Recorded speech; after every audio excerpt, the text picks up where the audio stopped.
nous vous invitons à découvrir un lieu à part dans les Alpes, la vallée d'Aoste. On pourrait dire qu'elle est la plus française des régions d'Italie. Entourée par des sommets parmi les plus hauts d'Europe, du Mont Blanc au Mont Rose, on parle dans ces vallées le franco-provençal, héritage d'une culture valdôtaine que l'on retrouve tant dans l'architecture que sur les tables des restaurants. Contrairement aux vallées françaises du pourtour du Mont Blanc, on y a préservé de nombreuses traditions auxquelles les Valdôtains sont très attachés. Laissez-nous vous emmener à la découverte de ces vallées parfois confidentielles et toutes plus étonnantes les unes que les autres.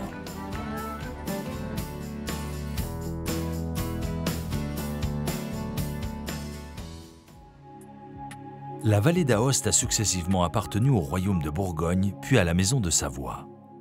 Pourtant, quels que furent les soubresauts de l'histoire, la région a toujours su bénéficier d'un singulier statut d'autonomie qu'elle conserve encore de nos jours. Impossible de ne pas reconnaître le pivot central de la vallée d'Aoste. Du haut de ses 4807 mètres d'altitude, le Mont Blanc est le point le plus élevé de la chaîne alpine, où il trône, semblable à une gigantesque coupole de glace surplombant la ligne de partage des eaux entre l'Italie et la France. À ses pieds se trouvent Courmayeur et Chamonix, devenus célèbres dans le monde entier justement grâce à la montagne majestueuse qui les domine. Des deux versants du Mont Blanc, l'Italien présente un aspect plus sévère que son confrère. L'apparence de ces hautes parois rocheuses varie en fonction de l'endroit d'où on les admire. Cette apparente austérité n'empêche pas Courmayeur de disposer, à l'instar de son homologue française Chamonix, de nombreuses et réputées pistes de ski au pied du Seigneur des Alpes. La renommée internationale de Courmayeur fut pourtant d'abord liée non pas au sport de glisse, mais au tourisme thermal, dont les débuts remontent au XVIIe siècle. Ces sources d'eau sulfureuses séduirent de nombreux visiteurs, jusqu'au roi d'Italie au milieu du XIXe siècle.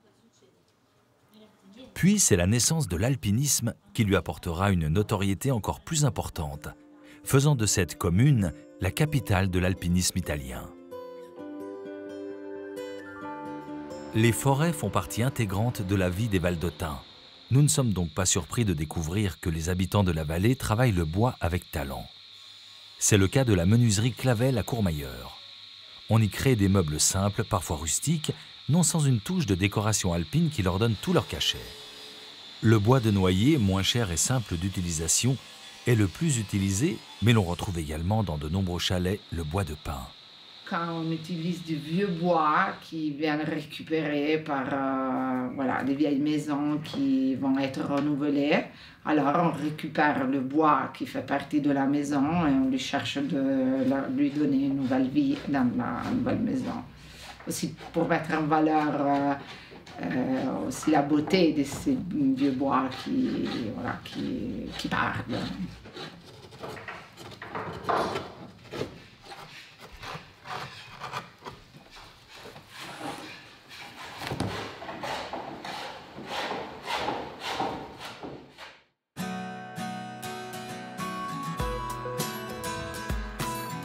Ces forêts, qui donnent aux artisans leurs matières premières et leur inspiration, se parent de couleurs flamboyantes quand vient l'automne, comme ici autour du lac d'Arpy.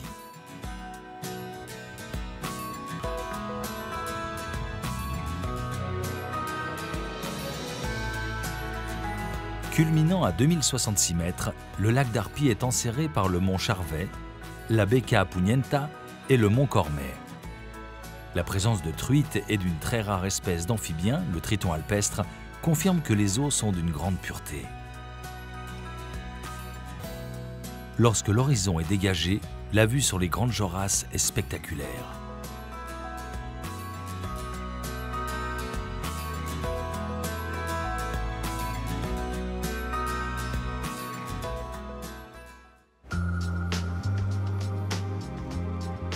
À quelques battements d'ailes du lac, le décor n'est pas moins grandiose. La station de ski de la Tuile est installée dans une cuvette creusée par le glacier du Ruitor.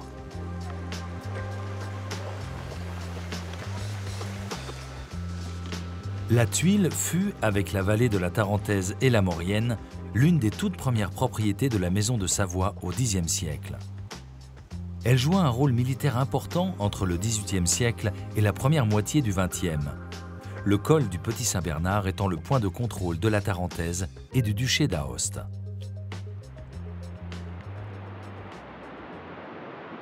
Plus bas dans la vallée, Pré-Saint-Didier et ses sources d'eau thermale provenant du canyon de l'Oridor sont une halte recherchée par tous ceux qui auront passé une journée active en montagne.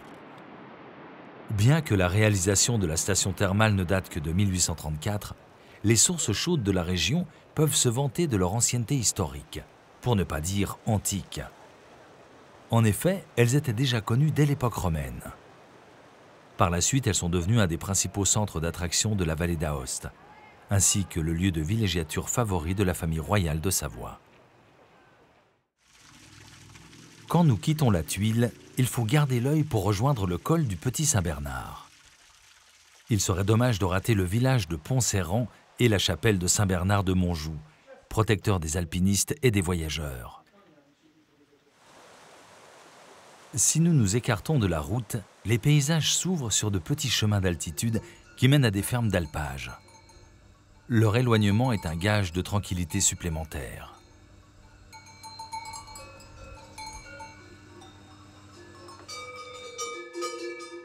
Nous sommes sur l'alpage du lac Vernet, dans la ferme de Davidé Ramirez. Vaches et taureaux ont déjà gambadé une bonne partie de la journée et finissent leur sieste. Vous voyez, ce matin, par exemple, les vaches étaient montées à l'alpage à chercher l'herbe la plus bonne à 2700 mètres. Ça, l'herbe qu'il y a à l'altitude là, c'est une herbe très petite, mais qui donne un goût très particulier. On fait des tomes. Ici, vous voyez des tomes fraîches, des tomes au piment. Ici, il y a la reine de nos fromages, c'est la Fontine. La Fontine, c'est un fromage au lait cru qu'on fait 2 fois par jour. C'est-à-dire qu'on traite les vaches 2 fois par jour, une fois le matin, une fois le soir.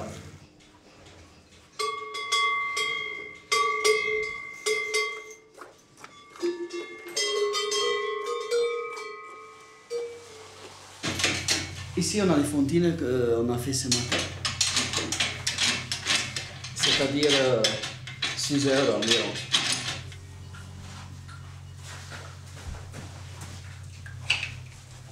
On met la fontine dans le moule.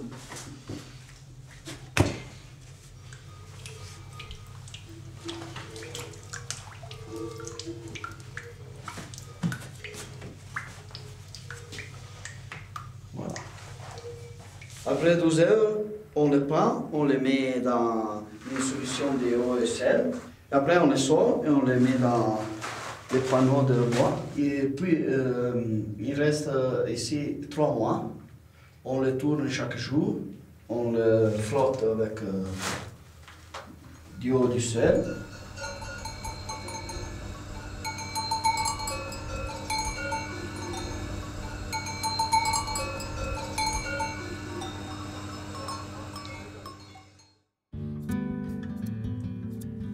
En ce début du mois de septembre, plus bas dans la vallée, les vendanges commencent dans les plus hauts vignobles d'Europe, entre Morgex et La Salle. On y cultive le fameux cépage Prié blanc. Seule variété valdôtaine, elle fut capable de résister à travers les siècles aux conditions difficiles des hauteurs. Ici, les anciens se parlent encore en franco-provençal. C'est le premier jour des vendanges ici à Morgex. Nous allons amener le raisin à la coopérative.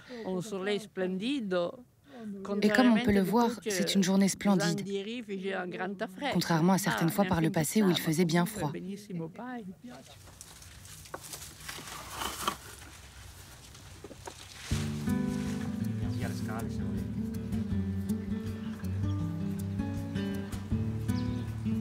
Nous nous rendons chez Moreau Jacot, qui lui aussi débute les vendanges.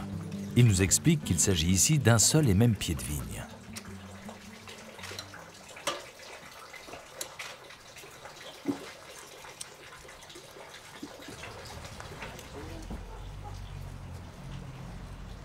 Là, nous parlons de cépage de Prié blanc Et c'est, disons, daté à peu près de 180 années environ.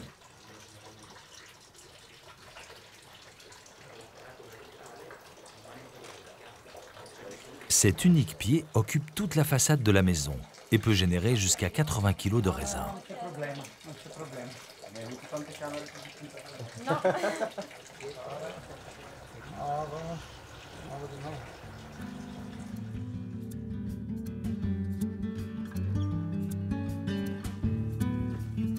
Tout le vallon est occupé par de petites parcelles familiales.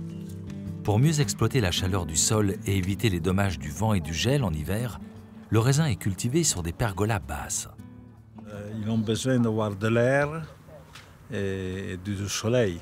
Si vous le mettez trop bas, ils n'ont pas. Ils ne respirent pas. Ils ne respirent pas, ils ne peuvent pas vivre.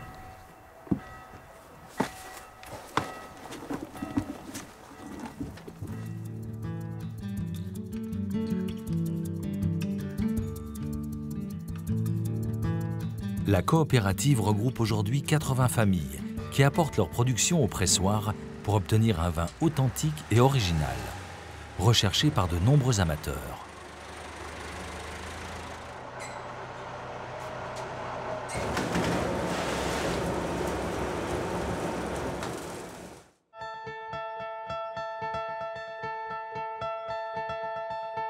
Nous partons pour la vallée de Cogne, porte d'entrée vers le parc national du Grand Paradis, un sommet de plus de 4000 mètres.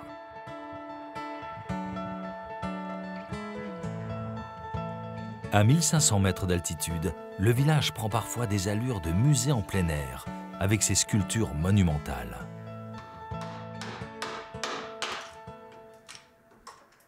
Nous sommes chez Dorino Ouvrier, un artiste reconnu qui se sert du bois pour raconter la vie traditionnelle de sa vallée à travers ses légendes, mais aussi le dur labeur de ses habitants. Le bois, c'est de cerisier.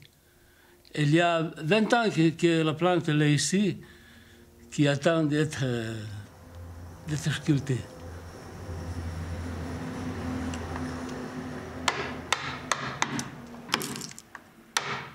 C'est un bois très dur, ça.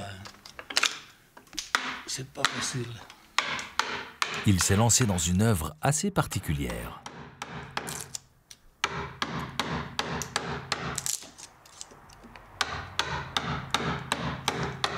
Le jugement universel. Moi, je le fais comme je pense, moi. Je ne sais pas si c'est très bien ou pas, mais j'ai fait tout le personnage. Dans ce côté, c'est plus l'enfer, c'est plus les gens qui sont jugés mal. Alors, j'ai fait le diable, j'ai fait tout ça. Bon, moi, je pense que c'est comme ça.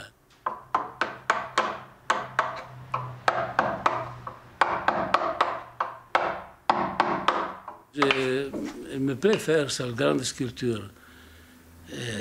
J'ai commencé à faire... il y a plus de 20 ans que je fais ça. Hein. Je n'ai fait beaucoup aussi de grandes sculptures, mais je fais aussi de petites. Je fais un peu de tout.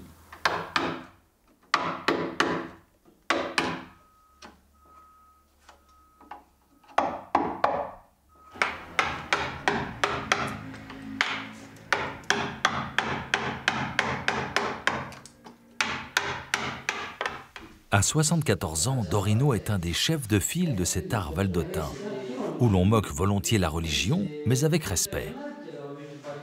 Ses œuvres sont aussi un témoignage de la vie rude de ces villages d'altitude.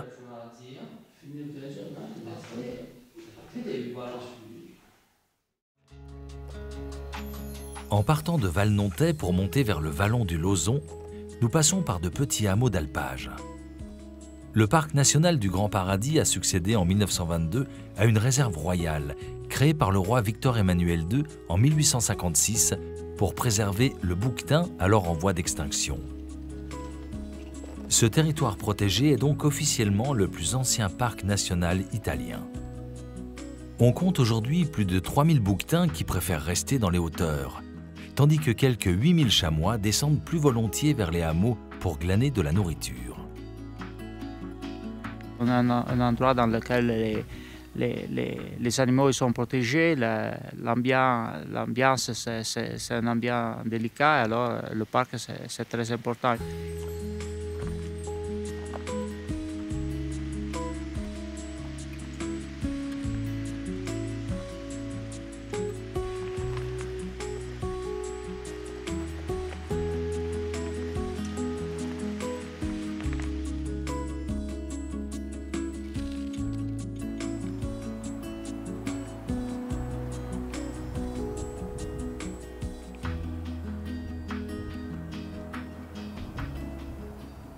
Cette magnifique maison en bois surplombant le village de Valnontey est le refuge de l'artiste Barbara Tutino.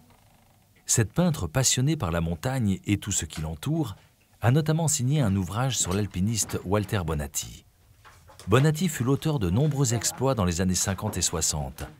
Il est notamment connu pour avoir ouvert en solitaire une voie directe dans la face nord du Cervin.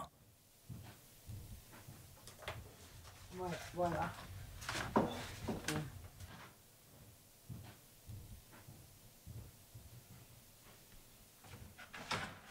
Pour rendre hommage aux forces naturelles du monde qui l'entoure, Barbara Tutino aime travailler des matières brutes.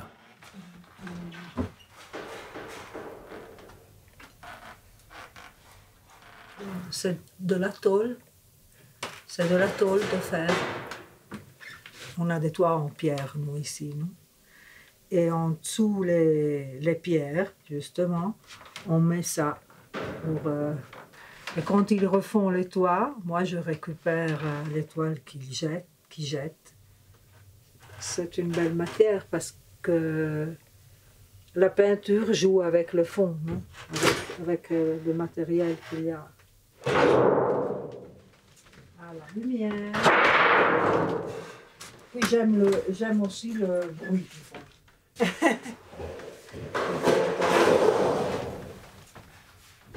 C'est de la pierre des tableaux de l'école. On les emploie plus, cette toile. Bon, et c'est une région bilingue. Et donc, le français, on l'apprend déjà à l'école depuis la première classe. Et il faut dire qu'autrefois, c'était la langue qu'on parlait, la langue de tout le monde, parce que ici, on parle le patois, que c'est un dialecte, le patois. Chaque petit village a son patois. Même à Cogne, il y a des différences entre les villages.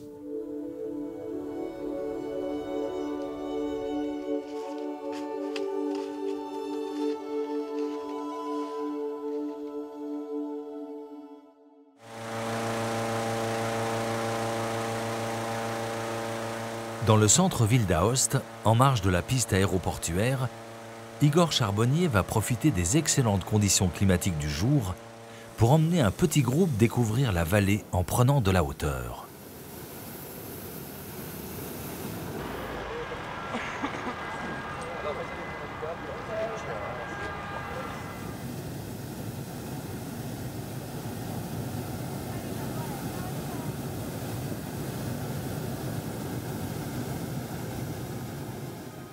Le spectacle est effectivement saisissant.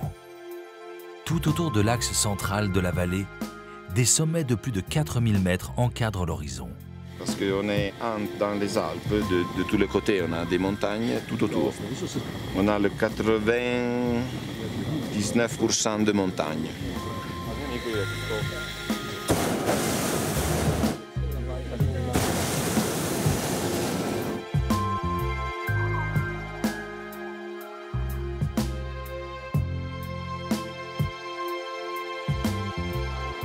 La capitale a donné son nom à la vallée, Aoste, ville dont l'histoire remonte au 1er siècle avant Jésus-Christ. De nombreux vestiges comme cette porte prétorienne attestent de l'importance que les Romains accordaient à ce val. Il était à la fois un lieu crucial pour les échanges mercantiles et un passage clé vers leur conquête de la Gaule. Fin janvier, la ville se transforme pour accueillir la foire de la Saint-Ours. Cette tradition, qui remonte au Moyen-Âge, mélange d'expositions artistiques et de foires commerciales, est avant tout pour les habitants de la région une occasion d'affirmer leur attachement à la culture valdôtaine.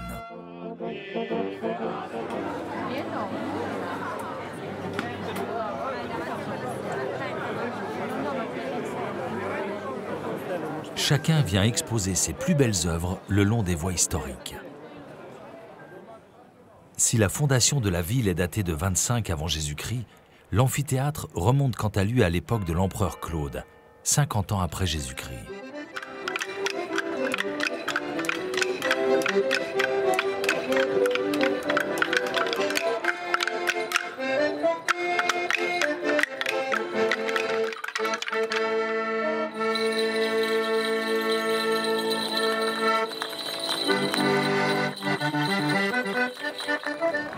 La cathédrale, quant à elle, date du XIe siècle et fait partie des autres monuments emblématiques de la cité. Elle a connu au cours des siècles de nombreuses transformations, mais on y retrouve quand même des éléments décoratifs typiquement valdôtains, communs à d'autres édifices religieux de la vallée.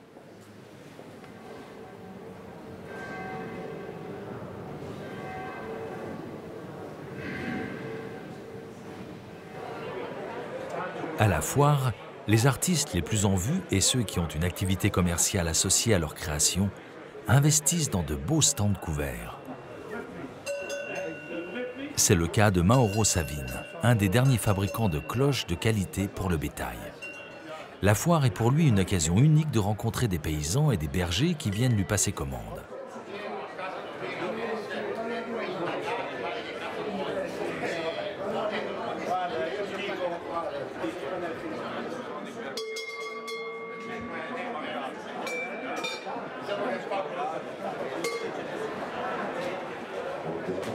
La gastronomie occupe une place de choix dans la foire, que ce soit les fromages, le miel ou les charcuteries.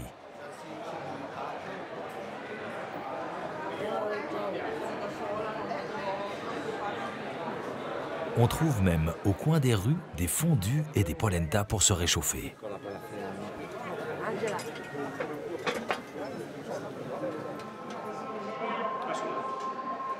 Voici un des lieux préférés des visiteurs, le cloître de l'église Saint-Ours. L'ensemble roman fut l'œuvre d'ouvriers provençaux ou lombards. D'après une inscription sur l'un des chapiteaux, le cloître date très probablement de 1133, soit avant même que la bulle du pape Innocent II impose la règle de Saint-Augustin, réglant la vie en communauté des moines comme ceux de Saint-Ours. Les chapiteaux sont sculptés en marbre, mais recouverts depuis bien longtemps de peinture noire. Ils complètent des colonnes aux formes variées, simples ou jumelées, et représentent de façon admirable des scènes de l'Ancien et du Nouveau Testament.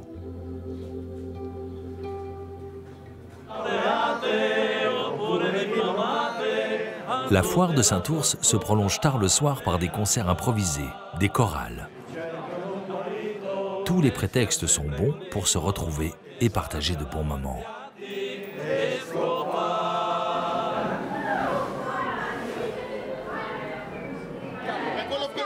La tournée des caves est un autre de ces prétextes, cette fois réservée aux initiés pour qui la soirée se poursuit dans les sous-sols de la ville, impossible à trouver sans faire partie des heureux invités.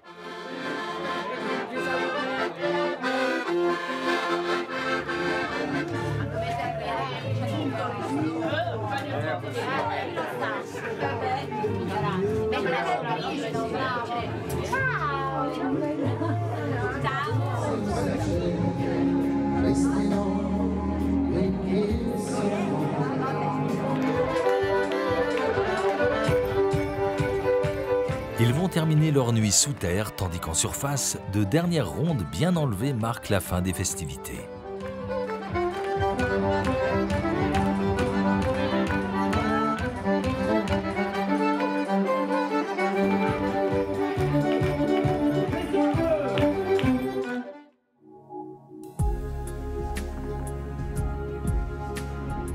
Le col du Grand Saint-Bernard est sans doute un des points de passage les plus visibles de la longue frontière que partage la région avec la Suisse.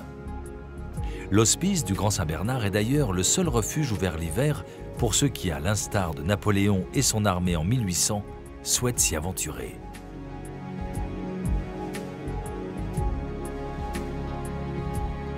La statue de Saint-Bernard, à 2472 mètres d'altitude, marque la descente vers la vallée des Troubles.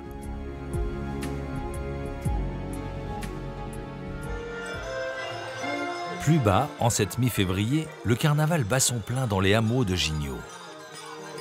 Les costumes sont inspirés de la campagne d'Italie de Napoléon. Nous y retrouvons aussi l'ours qui représente la succession des saisons, les queues de mulet qui représentent les vents et servent à éloigner les courants d'air néfastes, les miroirs qui doivent chasser les esprits malins, la couleur rouge qui symbolise la force et la vigueur.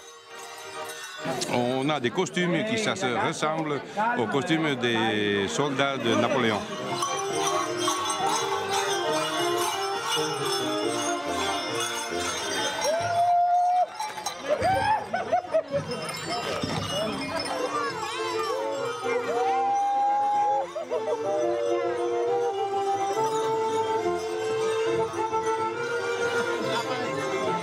Aussi les miroirs, ça sert pour faire sortir les esprits malignes qu'il y a dans toute l'année. Et alors à ce moment-là, on éloigne les esprits malins et on commence la fête. Le cortège ainsi déguisé va faire le tour de tous les hameaux de la commune.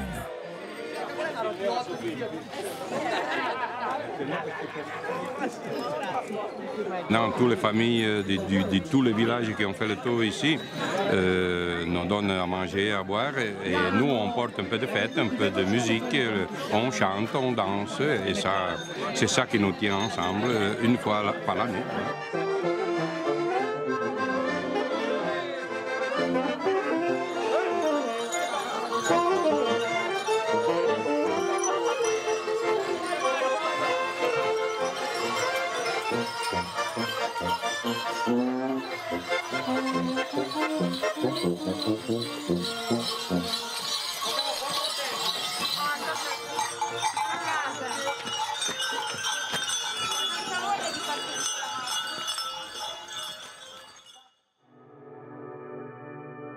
Nous restons dans la partie nord de la région, à la découverte de la vallée de Valtournenche, un autre lieu mythique du territoire. C'est en effet de là que partaient les grandes expéditions vers la partie italienne du Mont Cervin, comme la dernière de Walter Bonatti. À l'époque, ni la route ni la station de ski de Breuil-Servignat n'existaient.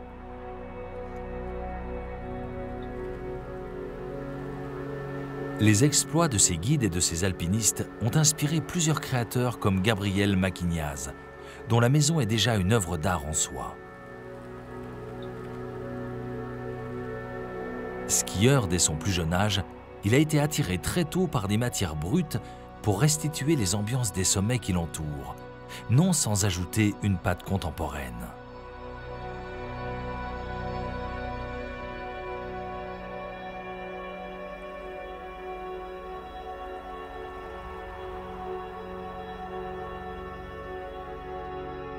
Ce piolet, par exemple, est une métaphore pour exprimer une forme de protestation politique.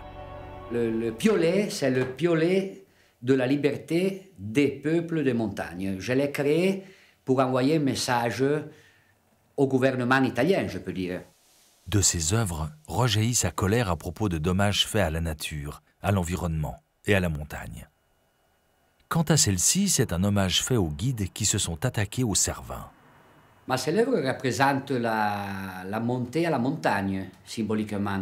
Les visages coupés dans la matière représentent les guides de montagne, les anciens guides de la vallée d'Aoste, mais surtout de la montagne. Et vont représenter quand même la recherche de la spiritualité et des dieux.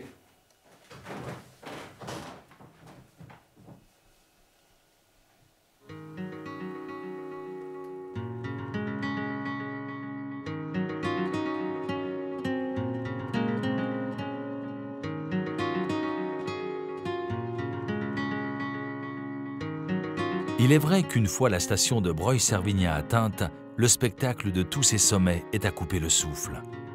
On peut dire que le Cervin en est le point d'orgue.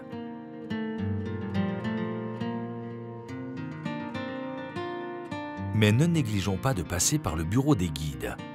Installé dans le centre de la station de Breuil-Servignat, il symbolise à lui seul une bonne partie des exploits de l'alpinisme italien. On y trouve à l'intérieur du matériel et des documents d'époque. Il y a quelques années, on y a même rapporté la petite cabane qui tenait lieu de refuge avant de partir pour la dernière partie de l'ascension du sommet du Cervin. Elle a resté à 3840 mètres au niveau de la mer, au bas du mont Cervin, jusqu'en 2003. Ça, c'est le témoignage vivant de ceux qui ont monté jusqu'au sommet du Cervin.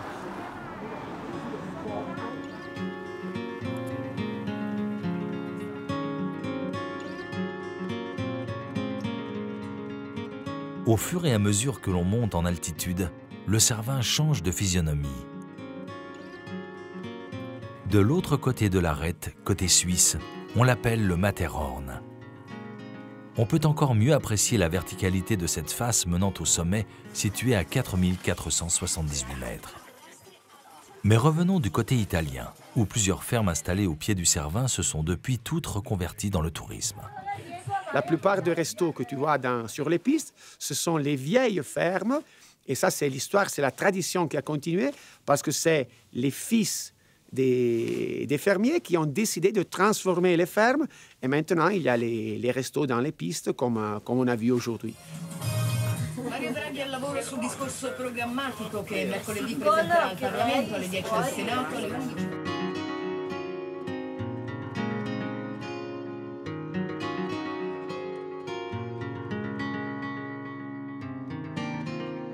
Le magnifique décor des 351 km de pistes skiables est devenu somme toute assez banal aux yeux des futurs champions du club local, qui s'entraînent chaque jour avec assiduité.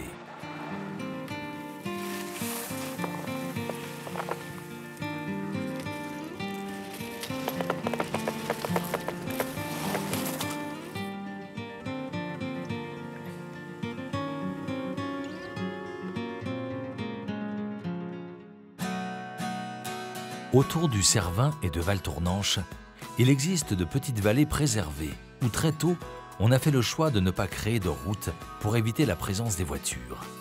C'est le cas de Chenel. Seul un monte-charge situé en contrebas permet d'atteindre le village avec des courses ou des colis. À près de 1800 mètres d'altitude, niché dans les bois, le hameau préserve jalousement sa tranquillité et n'est pas prêt d'autoriser la présence de véhicules. L'été, un chemin permet de rejoindre d'autres villages isolés qui ont fait le même choix.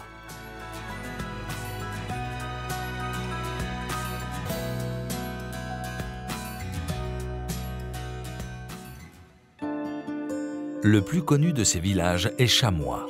Perché sur une falaise qui domine le paysage à 1800 mètres d'altitude, il n'est accessible que par télécabine depuis Buisson, dans la vallée. Aujourd'hui, le village accueille des touristes. Il y a des hôtels et des pistes de ski.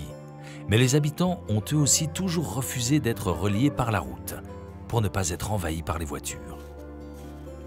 Attilo Ducli, l'ancien maire, témoigne de l'époque où il n'y avait même pas de télécabine. On montait à pied. On montait à pied de Buisson jusqu'ici à Chamois, on mettait 1h30.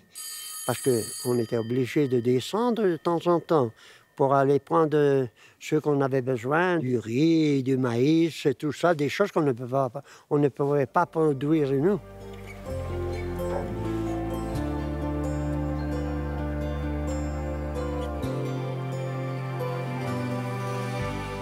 On a renoncé à la route parce qu'on ne voulait pas de bruit des voitures, les gaz des voitures, tout ça.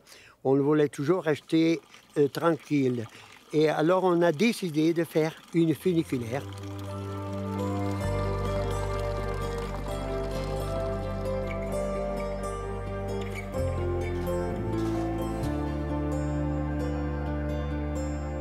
Cela n'a pas empêché le village de connaître un développement touristique harmonieux. Sa tranquillité en fait au contraire un lieu très recherché des amateurs de ski et de montagne. C'est vivre la montagne, être capable à écouter les mots qu'il nous dit, le silence. Ça, c'est la chose plus importante.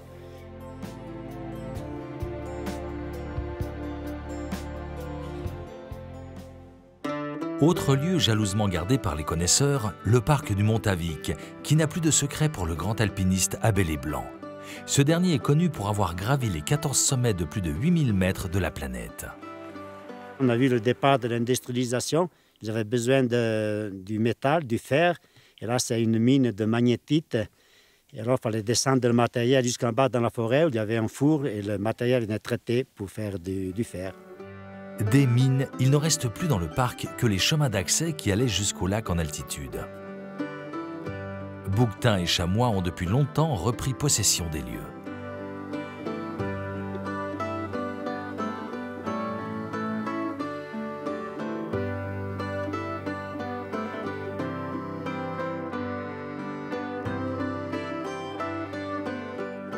C'est un des lieux parmi les plus sauvages de la vallée d'Aoste et encore pas tellement connu. Et c'est vraiment la possibilité ici de visiter la partie plus belle et plus sauvage de la vallée.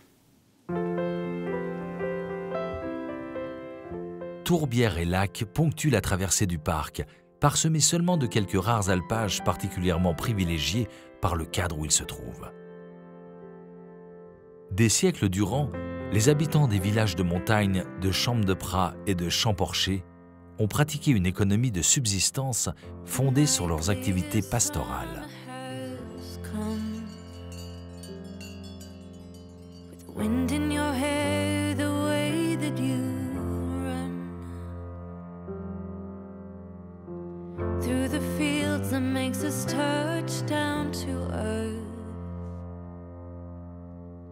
You're just a shadow of who you once were. Are we all shadows of who we once were? Moins sauvages que le parc voisin, les vallées de Gressoney et d'Ayas possèdent un statut un peu particulier dans cette région, puisqu'elles ont été fortement influencées par leurs voisins suisses.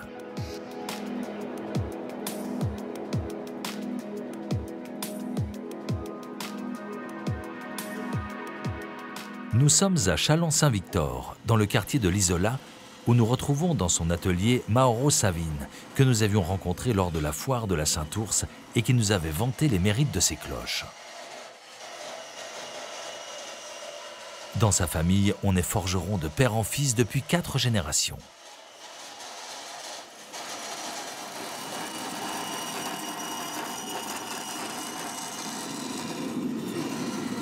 Mauro fait tout lui-même. Les pièces, une fois chauffées, sont embouties au format souhaité pour être ensuite ajustées.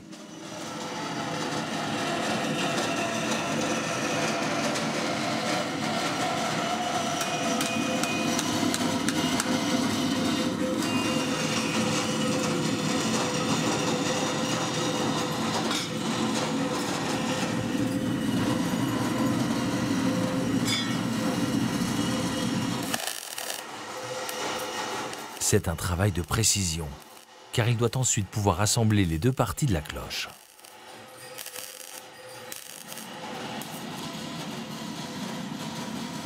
Mais l'étape la plus importante, d'après lui, n'est pas la forge en elle-même, mais plutôt ce moment magique où son talent d'artisan cède la place à son oreille musicale.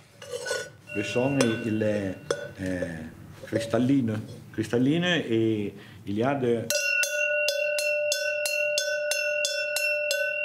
des autres sons.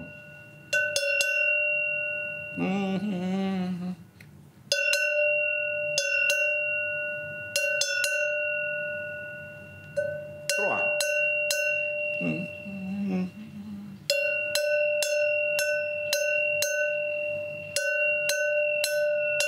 Trois, ça c'est bon.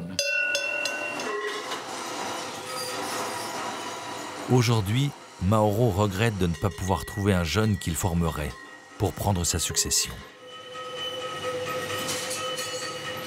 Moi, j'ai vu qu'il manque de passion pour faire ce travail. Je pense que les oreilles musicales, il n'est pas partout. Il est un travail de passion. Oui. Je pense comme ça.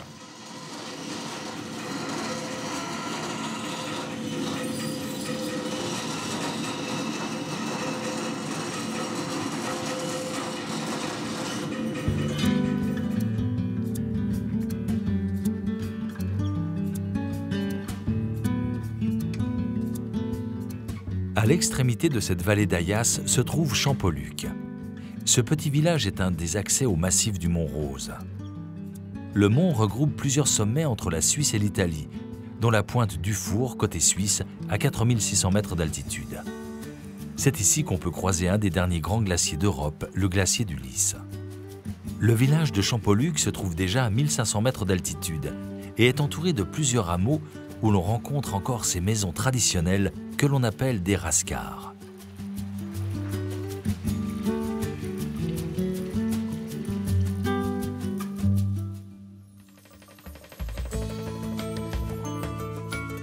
Avant de repartir vers la vallée du Lys à proprement parler, arrêtons-nous un instant sur le fort de Bar. Parmi toutes les places fortes, châteaux, bâtiments militaires que compte la région d'Aoste, celui-ci est le plus imposant.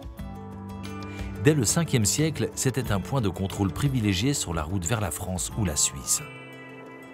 À proximité du fort, la région est spécialisée dans la culture de la châtaigne. L'automne est la pleine saison des récoltes dans le village de Liliane, qui est au début de la vallée du Lys.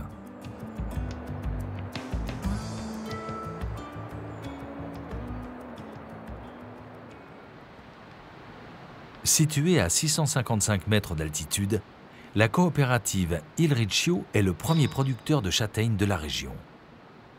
La qualité de ses fruits est recherchée dans toute l'Italie. Chaque famille apporte sa production qui est ensuite pesée et contrôlée. Pendant plusieurs centaines d'années, la châtaigne était un aliment de base qui permettait de se nourrir pendant l'hiver. On les faisait sécher à l'automne dans des bâtiments dédiés appelés gréés. Ok. 29. Per me la qualità. 29. Faccio una finta, sì. Voilà, 29. Voilà, stasera tu la ricevetta. E la prossima. Ok. Grazie. Voilà. Ciao, alla prossima. Ciao, alla prossima.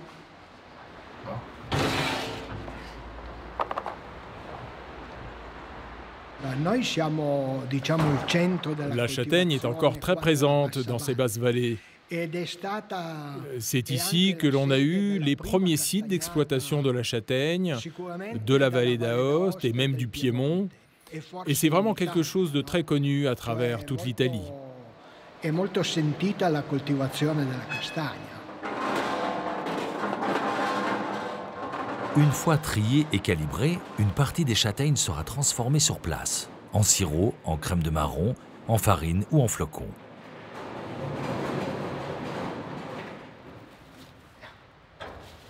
On produit également avec ces fruits la bière de gras.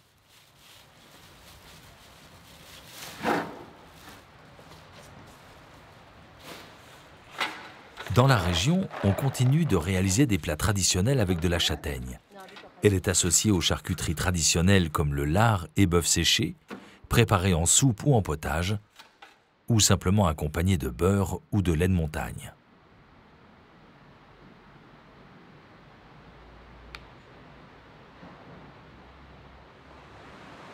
À la fin de la période de récolte, la châtaigne a même le droit à sa fête et à une messe qui lui est dédiée dans la magnifique église de Liliane.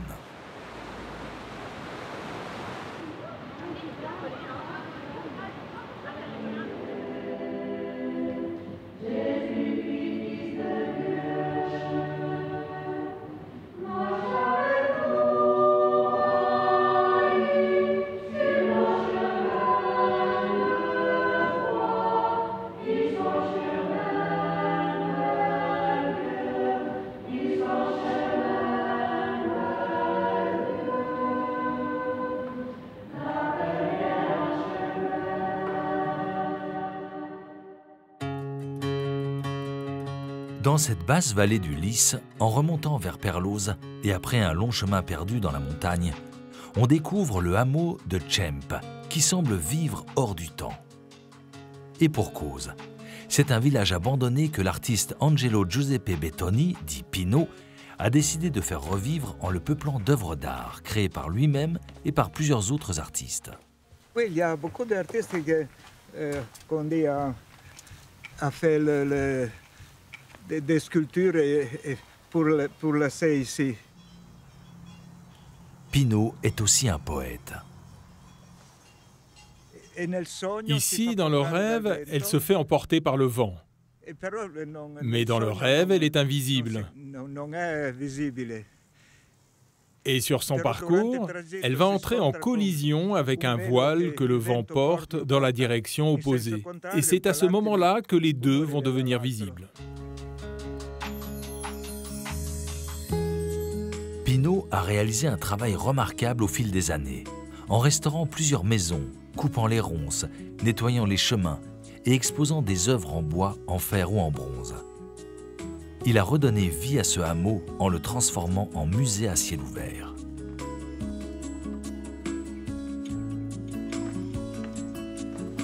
À l'une des extrémités de la propriété, on peut admirer le Christ des Bois, une magnifique sculpture de bronze dans la roche réalisée en 2012. La grande majorité des maisons ne sont plus habitables, mais la simple présence de ces œuvres redonne vie et atmosphère au hameau.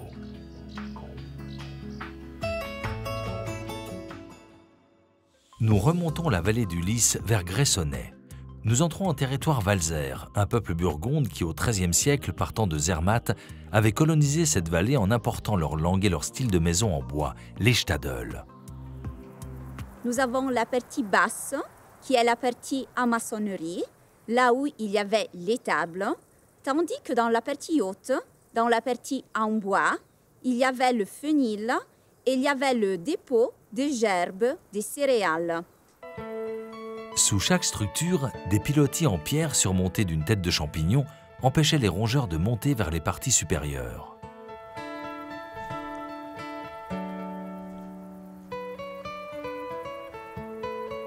Une bonne partie de ces Stadel date du XVIe siècle. Ils ont été transformés en résidences secondaires, d'autres servent toujours l'été en alpage.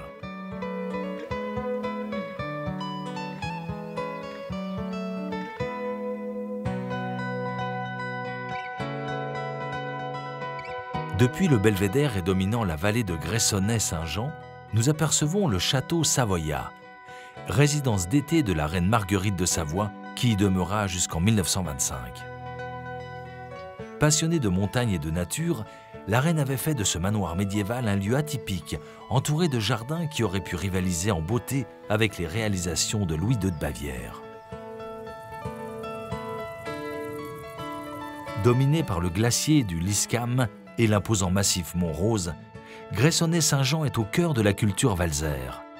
Originaires de l'Oberland bernois, les habitants y sont germanophones, ce qui constitue une exception dans la vallée d'Aoste francophone. On y parle un dialecte d'origine alémanique appelé le Titsch. Le village, encore très imprégné de ses origines walser, est considéré comme un des plus beaux de cette vallée. À la sortie du village, à 1200 mètres d'altitude, deux amis agriculteurs ont créé Paysage à manger pour cultiver des légumes traditionnels. Leurs excellents résultats sont le fruit d'une sélection rigoureuse de graines capables de s'adapter au terroir et au climat, que ce soit des choux, des carottes ou des pommes de terre anciennes. Alors ici, il y a plusieurs variétés de carottes. Par exemple, ici, on a une nif. C'est une carotte qui arrive de la Suisse, du Tessin. Elle ne pousse pas très long, mais a vraiment un goût très particulier et on peut dire qu'il est un peu piquant. Il y a le sol sableuse et pour les carottes, et c'est pas chaud. Ah, ici, c'est très fraîche, surtout le matin. Et la carotte, il aime toutes les deux choses, le fraîche et le sableuse.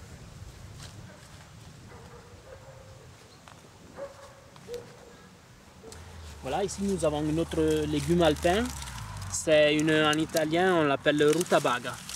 Voilà, c'est un chou, mais ce n'est pas un chou qu'on mange seulement les feuilles, mais on mange aussi la partie de racine. Dans l'hiver, il reste aussi 4-5 mois dans la cave. Quant à leur variété ancienne de pommes de terre, elles connaissent un succès fulgurant.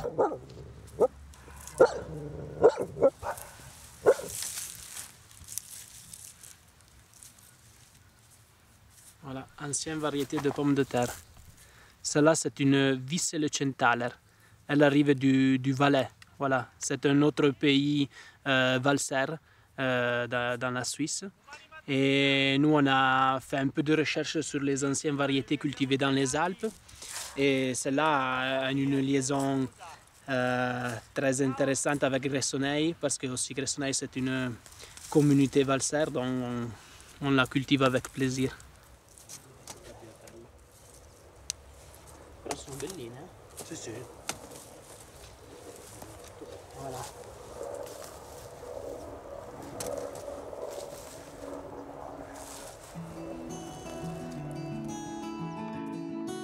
Remontons la vallée à 1627 mètres d'altitude pour atteindre le dernier village de la vallée du Lys, Gressoney-la-Trinité. Au Moyen-Âge, il appartenait aux évêques de Sion. La Von Gad est une ancienne ferme du XVIIIe siècle entièrement restaurée et transformée en chambre d'hôte, tout en conservant les matériaux d'origine.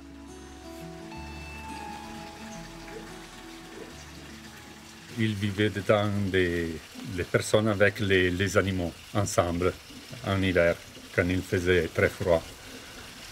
Il y avait le lit, le petit table et tout après il y avait les vaches qui dormaient ensemble.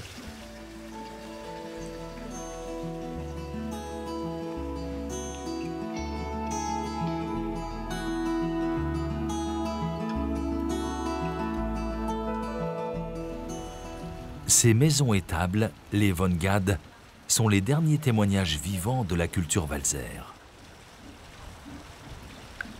C'est en contemplant ces maisons et ces chapelles éparpillées dans les hameaux des environs que nous allons quitter ces vallées au patrimoine et au caractère affirmé, faisant d'Aoste un univers unique au cœur des Alpes.